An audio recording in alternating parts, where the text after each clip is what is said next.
Hi friends, chicken gravy hotel స్టైల్లో ఎలా చేసుకోవాలో ఒకసారి వీడియోలో చూపిస్తున్నాను ఫ్రెండ్స్. ఇది రైస్లోకైనా, రోటీ, చపాతీ, అలాగే నాన్లోకైనా చాలా బాగుంటుంది. ఒకసారి మీరు కూడా ట్రై చేయండి, చాలా టేస్టీగా కూడా ఉంటుంది ఫ్రెండ్స్. నేను ఇక్కడ ½ కిలో చికెన్కి మాత్రమే రెడీ చేస్తున్నాను. ఇది ఎలా చేసుకోవాలో చూద్దాం. స్టవ్ మీద ఒక గిన్నె పెట్టుకుని దీంట్లో ఒక 3 స్పూన్ల వరకు ఆయిల్ వేసుకోండి.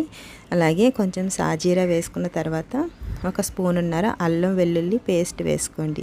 అది మాత్రం ఫ్రెష్గా ఉంటే బాగుంటుంది. అలాగే ఒక చిన్నవి 3 ఆనియన్స్ని సన్నగా కట్ చేసుకుని, కరివేపాకు అలాగే మిర్చి కూడా వేసుకుని ఇలాగా ఫ్రై చేసుకోవాలి. మనకి ఆనియన్స్ని వేగిన దాన్ని బట్టి టేస్ట్ అనేది వస్తుంది.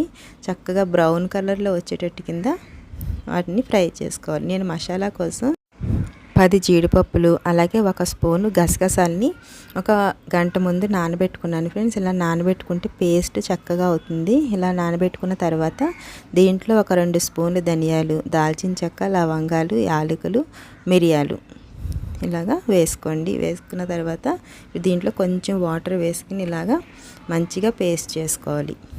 ఇలా పేస్ట్ అయిన తర్వాత మీ దగ్గర ఒకవేళ జీడిపప్పు లేకపోతే పుచ్చపప్పు అయినా వేసుకోవచ్చు. అది కూడా టేస్ట్ చాలా బాగుంటుంది.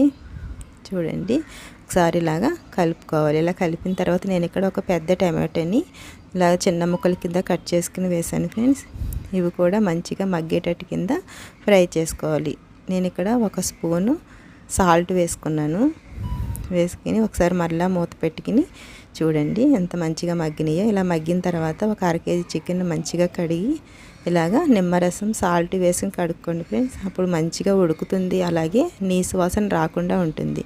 ఇలాగ వేసిన తర్వాత ఫుల్ ఫ్లేమ్లో పెట్టుకుని ఒక 5 నిమిషాలు దీన్ని ఇలా ఉడికించినట్టయితే వాటర్ అంతా బయటకు వస్తుంది. అలాగే చికెన్ అనేది విడిపోకుండా ఉంటుంది చక్కగా.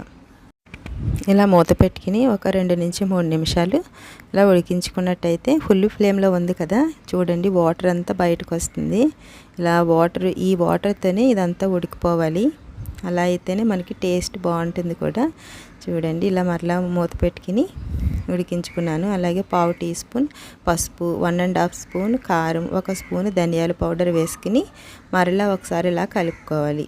ఇలా కలిపిన తర్వాత మరలా మూత పెట్టుకుని ఒక 2 నిమిషాలు దీన్ని ఇలాగా ఉడికిన తర్వాత దీన్ని మనం కారం వేసుకున్న తర్వాత ఎప్పుడైనా సరే కూర సిమ్లో పెట్టుకోవాలి. మళ్ళీ ఫుల్ ఫ్లేమ్లో ఉందంటే మాడిపోతుంది ఫ్రెండ్స్, అది మాత్రం గుర్తుపెట్టుకోండి.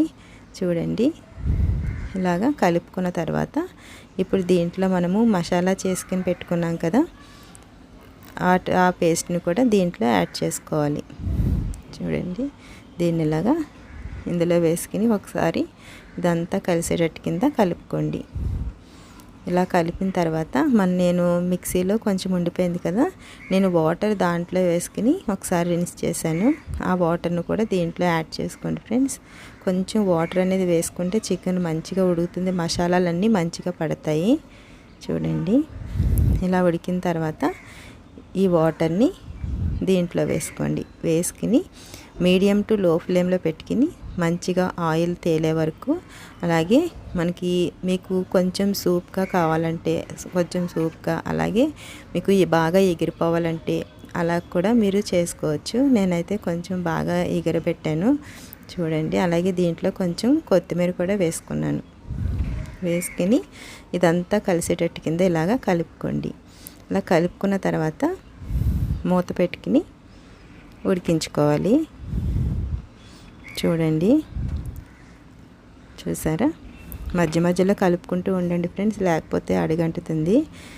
చూసారు కదా ఫ్రెండ్స్, ఆయిల్ చక్కగా పైకి వచ్చింది. ఇప్పుడు మళ్ళీ కొంచెం కొత్తిమీర వేసుకుని దీన్ని ఒకసారి మళ్ళీ కలుపుకుని డిష్ అవుట్ చేసుకోవడమే ఫ్రెండ్స్. మీరు ఫస్ట్ టైం నా వీడియో చూస్తున్నట్లయితే ప్లీజ్ సబ్స్క్రైబ్ చేసుకోండి. అలాగే పక్కనే ఉన్న బెల్ ఐకాన్ క్లిక్ చేసినట్లయితే అలానే బటన్ వస్తుంది, దాన్ని ప్రెస్ చేస్తే నేను ఏ వీడియో పెట్టినా మీకు నోటిఫికేషన్ వస్తుంది.